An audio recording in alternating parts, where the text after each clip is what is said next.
Buckeyes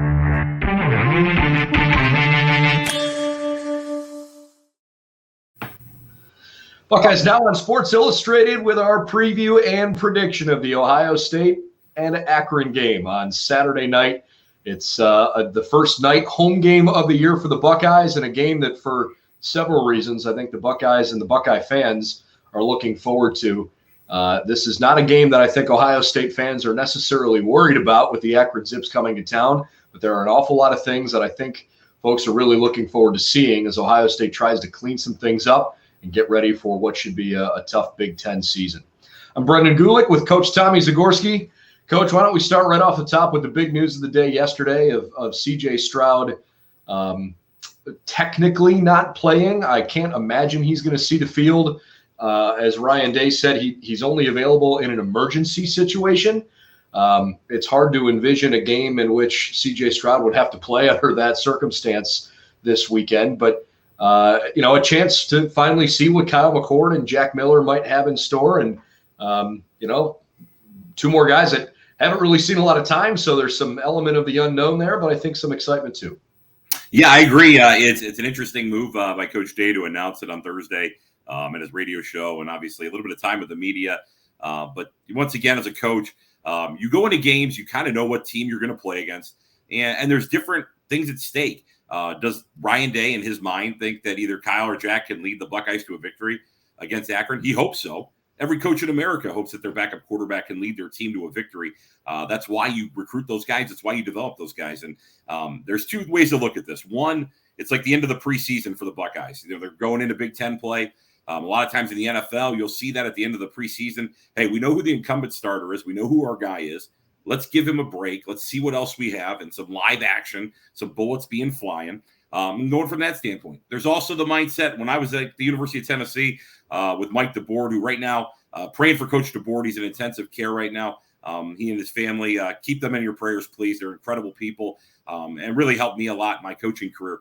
But I digress. We used to put a rep count on Josh Dobbs, and it was when we got down to game plan, how many times did we have to run Josh Dobbs to make sure we won the football game at Tennessee? And I remember sitting there going through that, and at the time, it was early to me, and I was kind of, why are we doing that? And it made sense. Football is a physical, it's an intense game. It puts a lot on you, and now these quarterbacks mentally have an incredible amount of responsibility.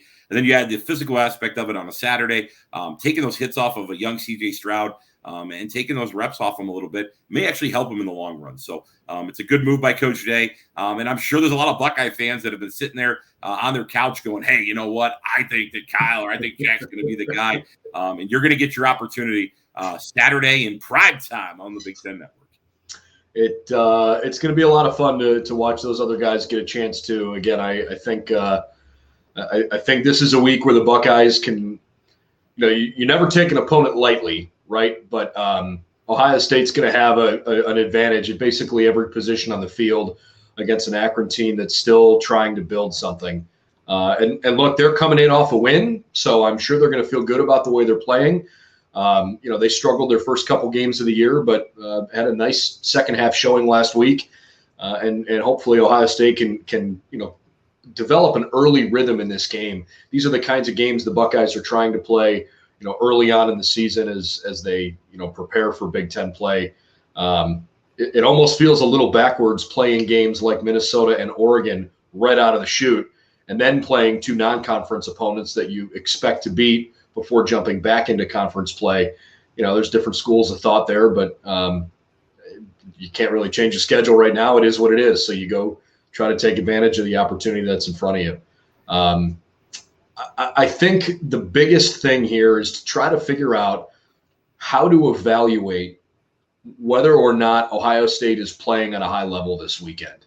This has to be a game where, as you've said a number of different times, you can't sink to the level of your competition. You got to rise to the level of your training.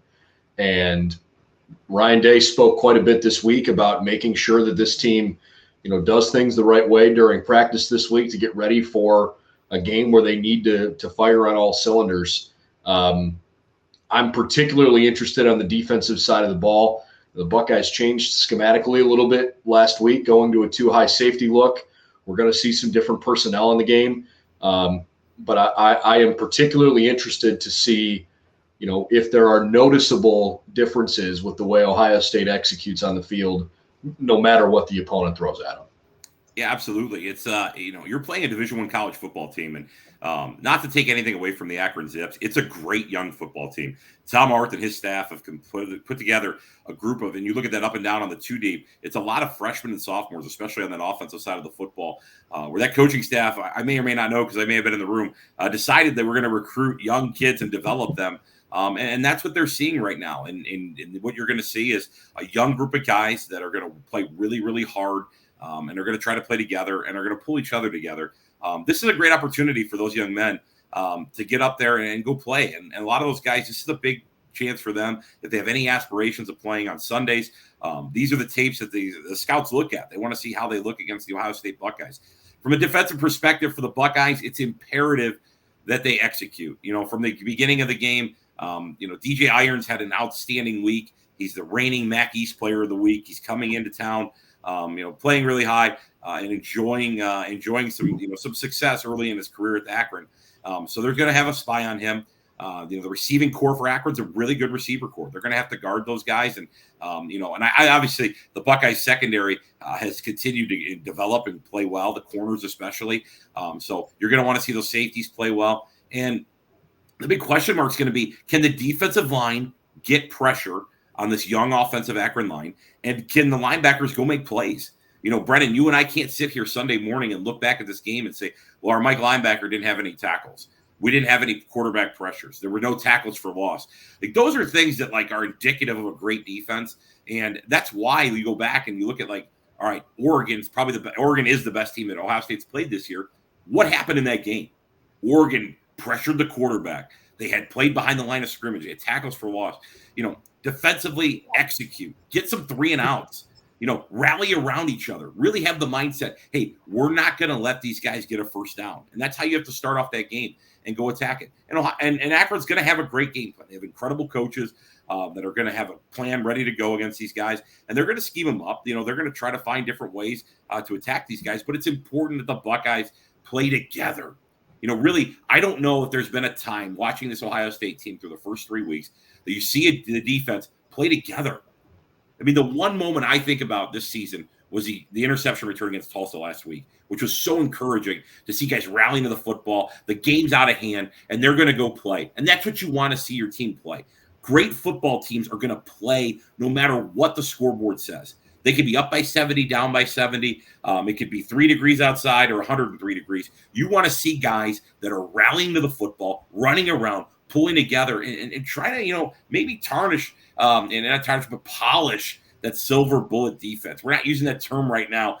We haven't used it for a while. Let's try to get back to that this weekend against Akron, and it's going to be about execution. I talk about this every single week. I'm like a broken record. But if you execute and you perform to the best of your God-given ability, you could maybe see some confidence instilled in this Buckeye defense as they get ready to go play Big Ten play. I went back and watched the highlight of that interception return for a touchdown, Cam Martinez, a couple of times. And I felt like every time I watched it, I noticed somebody else that was making a play on that play. You pointed out Bryson Shaw and the way he, led a block up the field the whole way. JTT almost got home on a sack on that play. He was literally laying on the ground on the far hash mark. And by the time Cam Martinez had run all the way back to the near side, one of the blocks he got outside the hashes near the numbers was JT Tuimoloau, who had turned his whole body around and sealed off an edge. I mean, it just unbelievable effort on that play from 3 or 4 different guys. As soon as Cam Martinez started to turn the corner, it was basically a wall of scarlet jerseys blocking for him. That was, I agree with you. That's like the most standout, memorable play defensively of the whole season. And not just because they scored, that helps, but the effort level on that play was terrific. You're right. I think this is a big week for Ohio State's, front 7. Got to have a better week. Got to find a way to shed blocks and get in the backfield, right? This could be a week where maybe the Buckeyes can, start to rack up some tackles for loss.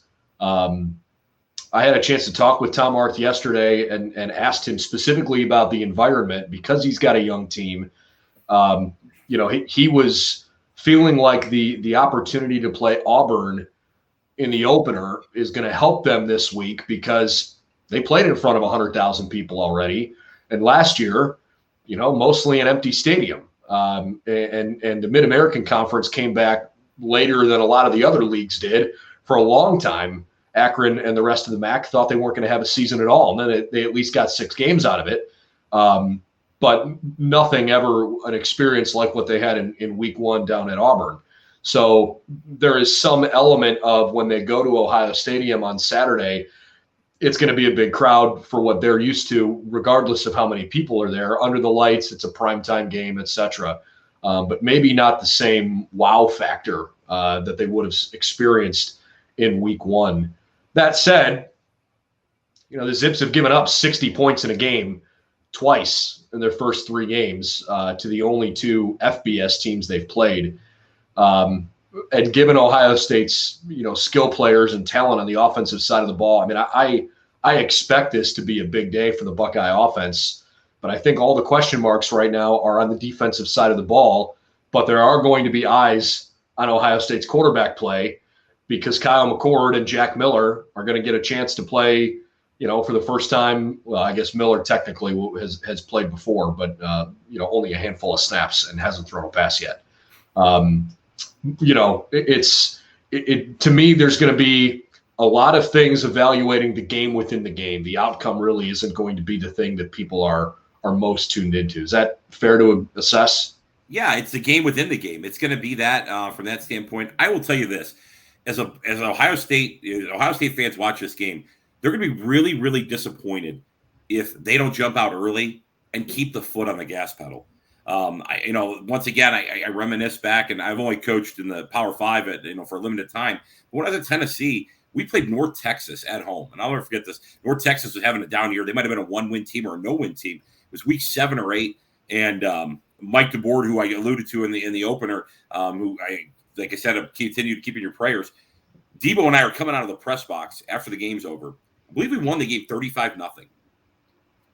10 fans. As we're coming out, because at Tennessee, you had to come by the fans. As we're getting ready to leave by the fans, they're booing us. Wow. They're booing us because they go, "Hey, we didn't pay $1 million to watch you lose this game." It was like, I was like, we didn't lose. Like, we played, like we won the game. Like, we're playoff or we're bowl eligible. Like, what do you want? Like, and it was like a crazy kind of week to do that. And I think that, as fans, when you go, when they pay these 1 point whatever games, these guarantee games, they want to see guaranteed bloodbath. That's what fans want to see. They don't want to just see a win. They want to see you go and go have this. And here's the thing that's crazy in college football. There has never been a season that I can remember in recent memory where more of these guarantee games that the teams are getting paid are also coming away with a victory, or they're narrowing the gap. You're sitting there, you're looking, and you go, holy smokes. Minnesota played Miami of Ohio, who's another MAC team, down to the wire. Toledo plays Notre Dame at Notre Dame. Montana beat Washington. Yeah, you have Montana beating Washington. You have Western Michigan goes to Pitt and beats them in a shootout, 44-41. The Mid-American Conference is a great conference, and Akron represents that conference well. But Ohio State fans want to see dominance. They want to see, Ohio State running around and doing things that they've done in the past. And it's important. And is there an opportunity to do that? Absolutely. Every time you step foot on the field and you wear that Ohio State scarlet and gray, you have the ability to dominate. And I think that's going to be something Ryan Day's going to probably talk about with his team, or already has this week, in developing them and showing them. Because here's the thing, like at the end of the day, they're going to watch this film and you're either going to be really, really happy with it or, a little disappointed in it. And realistically, this is a great opportunity to execute. And like that game in the game, it's going to come down to fundamentals. Are guys fundamentally playing sound? Are they growing? Are they developing? As a coach, you're either progressing or you're getting stagnant. Like there's only 2 things. You can't have the opportunity to see your team. Like you come out of a victory, and I've done this. You walk off the field after a victory, and you go win a game. And you win by 4 or 5 touchdowns, but you didn't like the way you played. Like it still eats away at you. And that's what Ohio State's going to have this weekend. And you want your players to feel the same way. And like, I remember I've had that where guys will walk off the field and go, "Coach, like I didn't play my best game today." And I'm like, yeah, at the end of the day, it's a victory. We'll correct it on Sunday and we'll live to see another day. But it's important for these guys to do that. And that's what's going to come down to on Saturday. for the Buckeyes. They have to execute, and they're going to have to play good football. Are they more talented than Akron? Yes. Are they going to win this game? Most likely, yes. But like you said at the beginning, it's the game within the game. The little things, the details. What can you build off of to make you a better team that prepares you going forward? I'm really interested to watch Matt Barnes the rest of the year because, now that he's calling plays, nobody at Ohio State is saying this publicly, but we've talked about this a little bit off air, and I think it's fair to bring up. Kind of feels like this is Matt Barnes' job interview, and it's 9 games the rest of the season, and hopefully football beyond that, to prove that he could be the solution for Ohio State as a defensive coordinator. Who knows what this room is going to look like next year from a coaching staff perspective. Again, it is not a knock on their ability as coaches. Kerry Combs and Al Washington and Larry Johnson, I mean, they have a ton of credibility and a great successful resume, especially when it comes to recruiting. Kerry Combs has proven time and time again that he is one of the best defensive backs coach in the country. Look what he's done with Ohio State's secondary and some of the guys that have gone pro. He knows what he's doing. It just hasn't proven to be a particularly effective play caller. And I'm not convinced that Kerry won't be back on this staff next year.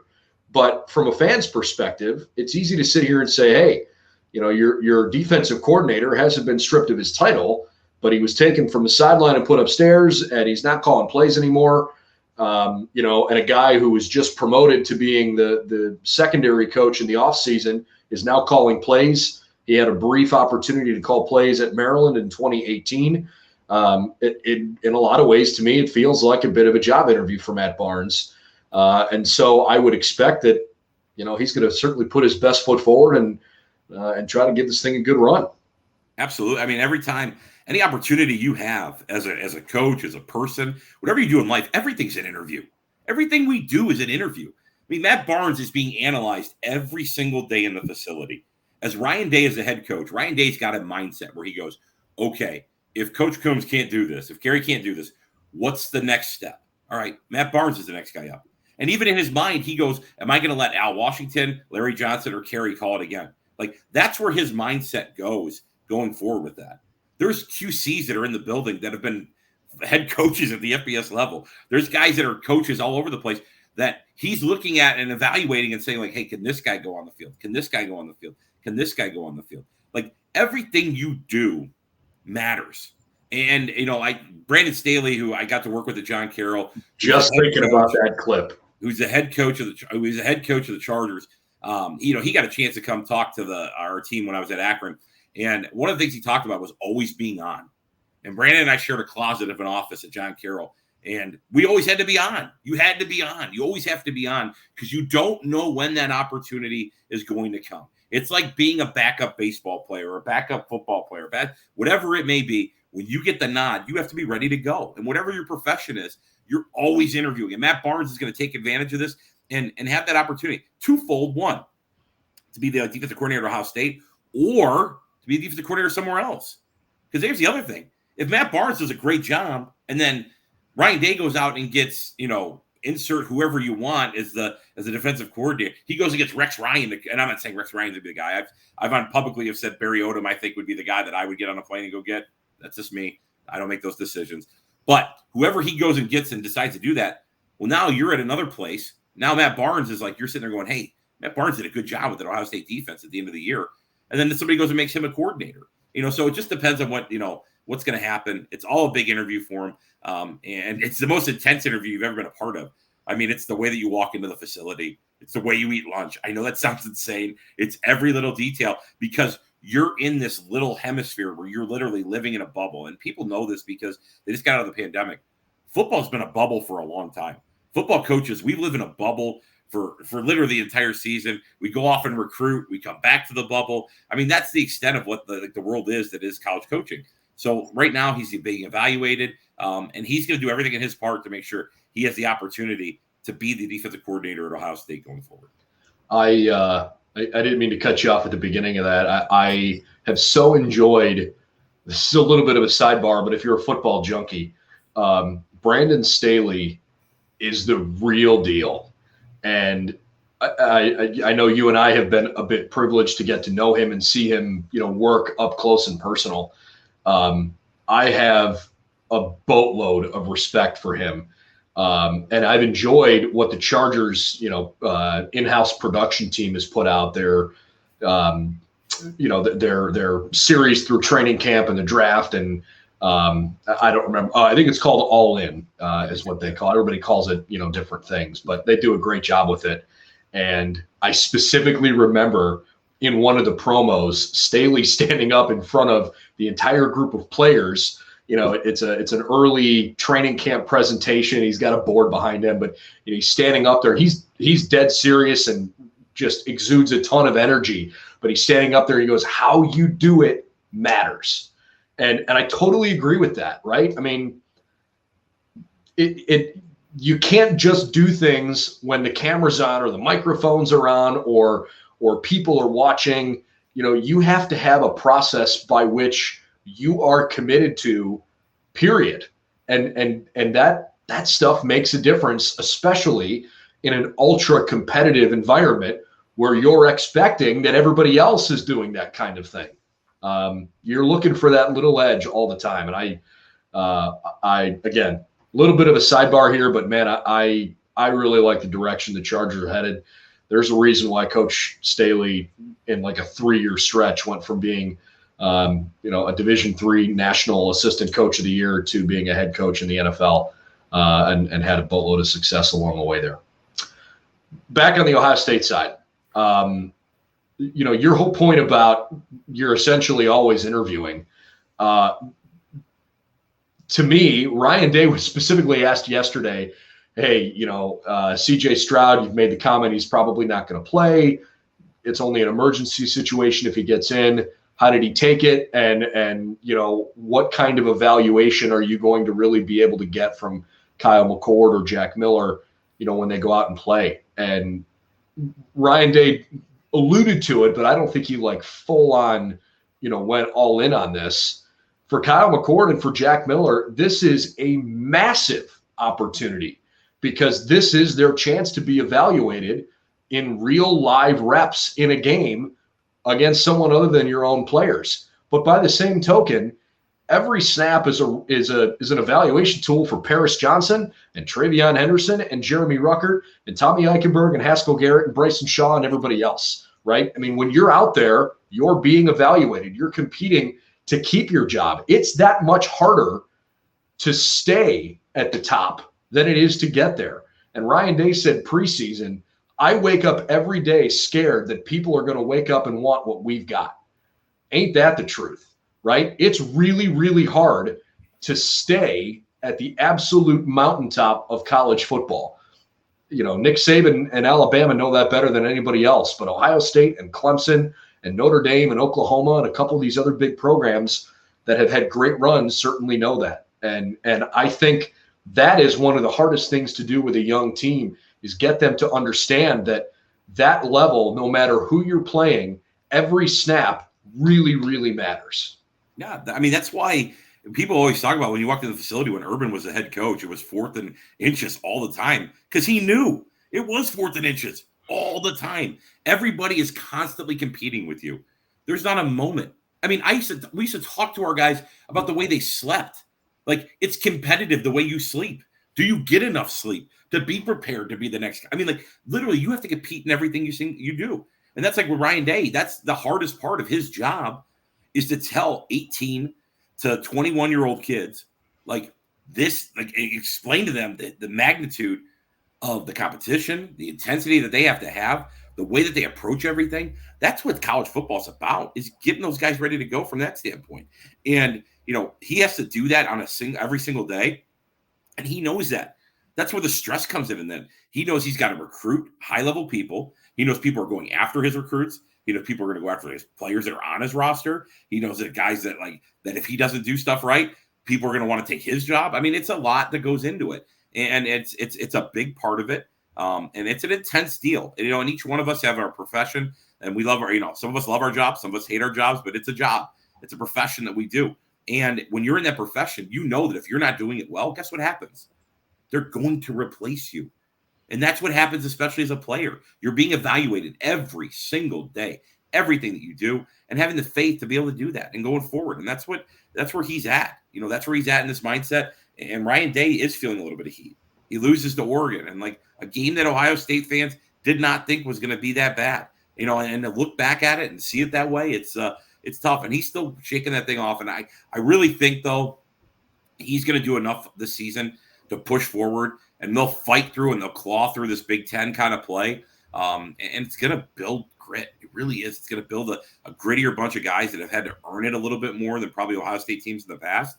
And it's going to just make them that much better, for the long run. And, like I said, I think it's a really good opportunity for these guys to know that, hey, we're going to be challenged. We've got to rise to the occasion and be ready to roll.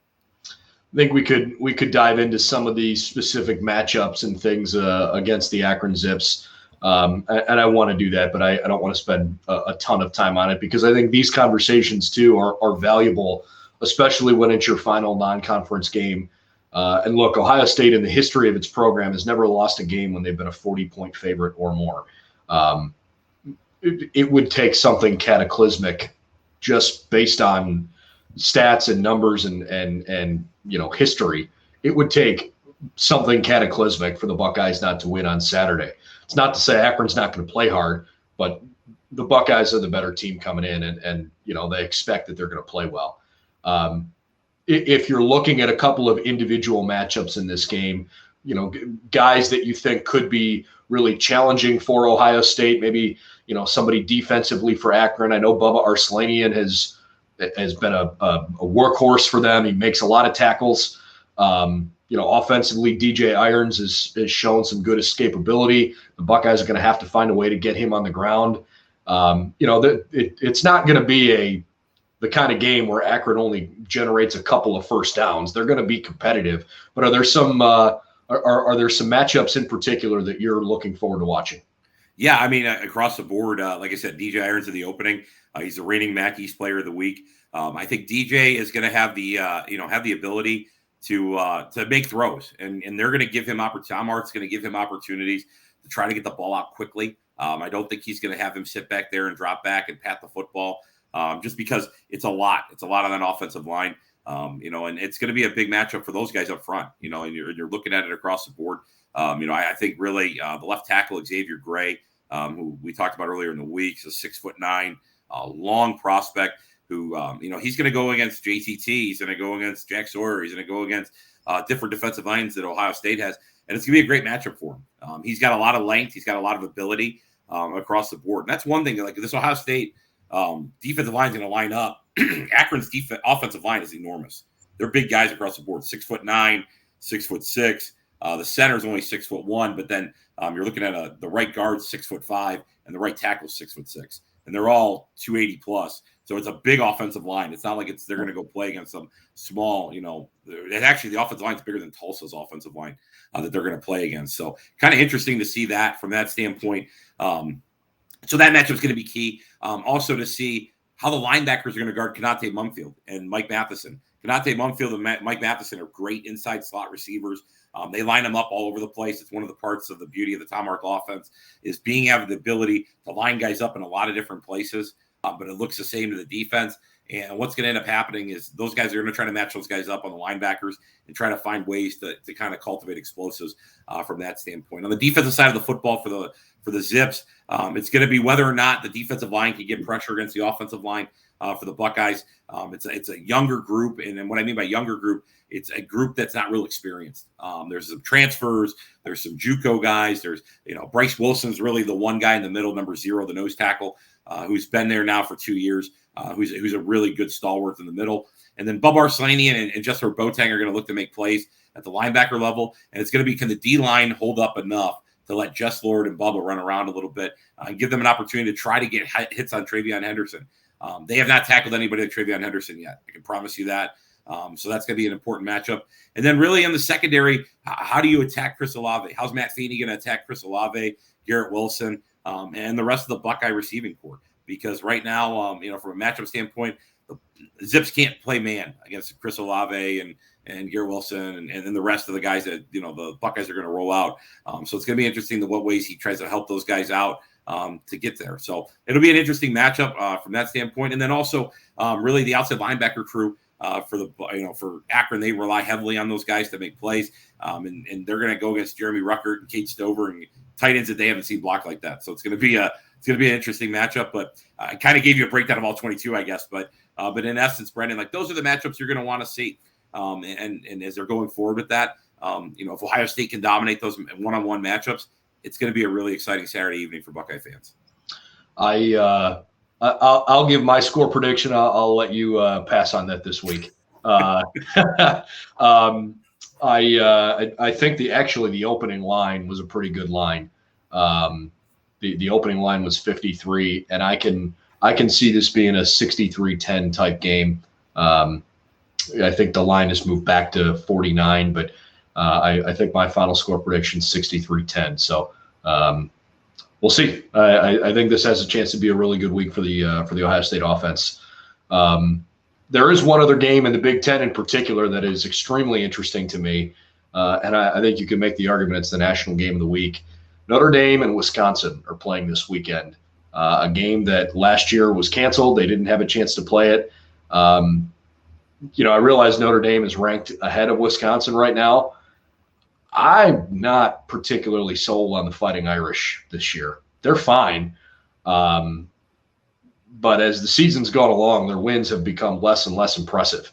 And I do think Wisconsin didn't play great football at home week 1 against Penn State, but I think they've gotten better since then. And I am kind of expecting Wisconsin to soundly, I don't know if the scoreboard is going to show it, but I kind of expect Wisconsin to soundly beat Notre Dame this weekend.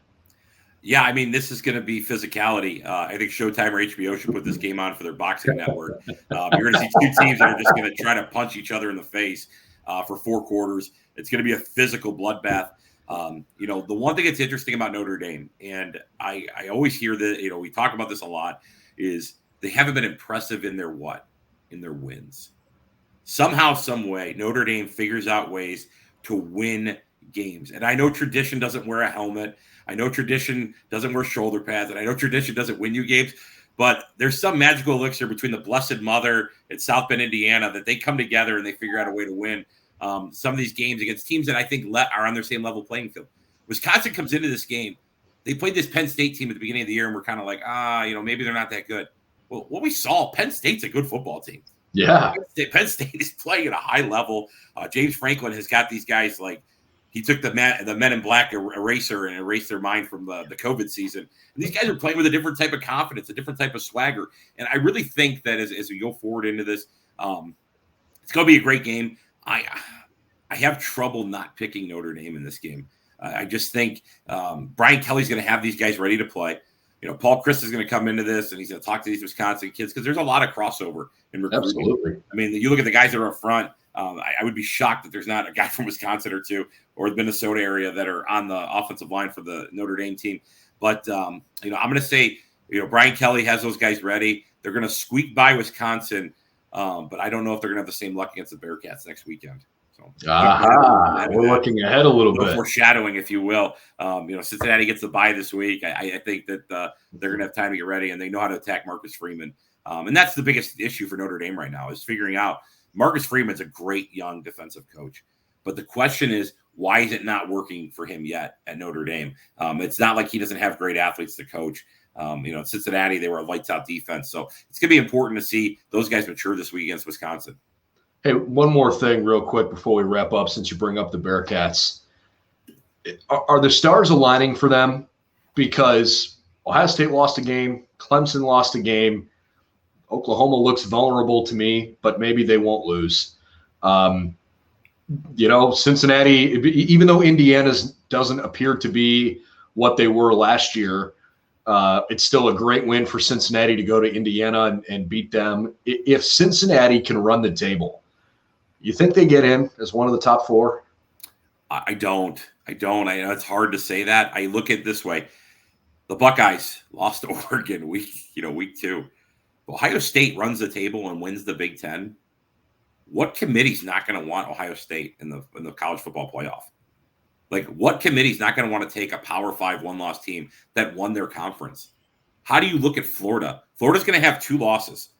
And the reason I say they're going to have 2 losses is they're going to have, or maybe even 3. I mean, they have Georgia in the SEC East. Like, like you're looking at this like right now, like whoever wins the SEC East is going to see Alabama again. And like to not take the second SEC team, like in my mind, is like incredibly crazy. We watched this Florida team play against Alabama, who I on this podcast last week said, like, I don't know they're going to be able to hang with them. And Alabama jumped out early. And kudos to Dan Mullen and his staff. They made that thing really, really close at the end and had a chance. I think it's hard for the Bearcats to right now honestly think that they're going to get in. They're going to need a couple 2-loss teams. They're going to need Oklahoma. They need the Big 12 to be really muddy. They need Oklahoma to lose, one game here and another game here. Iowa State dropping to Iowa at the beginning really throws the Big 12 into a loop from that standpoint. And they need Notre Dame to lose. Like, they can play this Notre Dame team. They need to beat Notre Dame. They need Notre Dame to beat Wisconsin. They need Notre Dame to have 1 loss on their schedule. They need Notre Dame's 1 loss to be the Cincinnati Bearcats. And that's how they're going to have that ability. The Indiana game, Indiana's, Michael Penix is finding his way. He's throwing a couple picks. He's pressured. This guy was like Superman last year. I mean, every highlight we watch of college football is back. It's Michael Penix running against Penn State, launching out to that pylon. That was one of the most like I'm tingling right now thinking about it. It was such a great, electrifying play. The drama of the review and the wait, and then boom, in Bloomington, it's the biggest win in Bloomington history. We love Tom Allen, and like you go through that, like it's amazing to see that. But this kid's trying to work his way into this. He's being pressured, but I love Luke Fickell. I love what he's done at Cincinnati. I have a ton of respect for him. I think he's one of the best, if not the best, college football coach in the country with what he did at Cincinnati to build that thing so quickly. Do I want to see Cincinnati in the college football playoff? Absolutely. Do I think they're going to get there? I just don't know. I mean, there's going to have to be some 2-loss teams. I think Alabama probably already booked their room, when they're going from that standpoint. But like everybody else, Georgia. Like, how do you not let Georgia? I mean, this Georgia team is ridiculous. They're not yielding. Their defense is incredible. And one of the things is like Clemson. Everyone's down on Clemson. Brett Venables and his defense are choking people out. Like, this defense that Clemson's playing right now, this is the best defensive Clemson football team we've seen in a long time statistically. And all we're worried about is because of the quarterback play. All right, so a generational player like Trevor Lawrence comes there, and I'm going on a tangent. I'm sorry, Brendan, but a generational like Trevor Lawrence goes, leaves to go to the NFL draft. We have a kid that comes in that played last year, and everyone's like, he should be ready to go. It takes time. Everyone looks at this Clemson team. Well, I don't know if they can do this and this. I mean, like, they're playing really, really good defense right now. If you play great defense, you have a shot. And that's the difference. Cincinnati last week against Indiana in the first half didn't play great defense. And it kind of opened up the door to wonder, are they going to be the real deal going forward? Can they win the American? Can they win every game in the American? Those aren't guaranteed games. They got to go play those games. They got to go play a good Memphis team who beat Mississippi State last week. They got to go play other teams in that conference. They're really, really talented. So it's going to be a fun fall to watch. I mean, Brendan, the smell of Ohio-picked apples are in the sky. There's crisp dew, the smell of the sweetness of tape, the sweat of the pads. Fall is here. College football's underway. It doesn't get better than that. It's all of 48 degrees right now as we shoot this at 8 o'clock on Friday morning. It is fall for sure. This is summer clicked off like a light switch. It was 95 and humid and nasty. I mean, literally the heat index on the field was like 100 degrees when Ohio State played Tulsa, and it's going to be maybe 70 degrees on Saturday. Fall is here.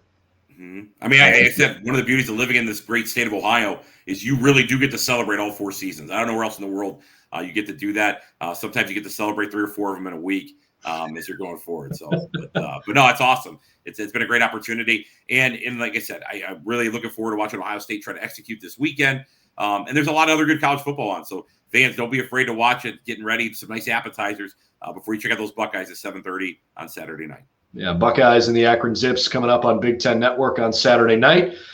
That's your Akron and Ohio State and, maybe slightly larger picture college football preview as the Buckeyes wrap up their non-conference portion of the schedule. For Tommy Zagorski, I'm Brendan Gulick. Everything you need for the Buckeyes and Zips is over on BuckeyesNow.com, on our social media channels, If you have not subscribed to our YouTube channel, we'd appreciate it if you do that. And know that we're going to live stream all of our press conferences as well. So this is an easy place to find what Ryan Day and some of the guys have to say after the game. See you real soon. Ohio State and Akron, 7:40 on Saturday night.